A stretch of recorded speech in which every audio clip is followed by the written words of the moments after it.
నమస్తే డాక్టర్ గారు. నమస్తే, కూర్చో. ఏంటి మీ ప్రాబ్లం?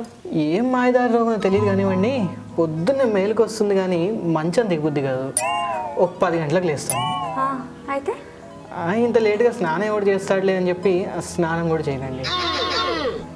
ఒక్కొక్కసారి అన్నం తింటూ కూడా నిద్రపోతూ ఉంటాను.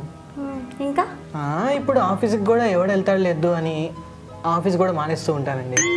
ఇంట్లో కూర్చున్న చోటు నుంచి లేవబుద్ధి కాదు. ఇంకా కూరగాయలు సరుకులు వీటన్నిటికి కూడా మా ఆవిడనే బయటికి పంపిస్తూ ఉంటాను. ఇదంతా బహుశా నీరసం వల్ల అయి ఉంటుందేమో అని చెప్పి మీ దగ్గరకు వచ్చాను డాక్టర్ గారు. ఏమైనా మంచి టానిక్ ఉంటే రాసివ్వండి. ఇది నీరసం కాదు నాయన, శుద్ధ బద్ధకం. ఆ బద్ధకం పోయే టానిక్ నేను రాసిస్తాను, అప్పుడు చలాకీగా తిరుగుతారు. తప్పకుండా.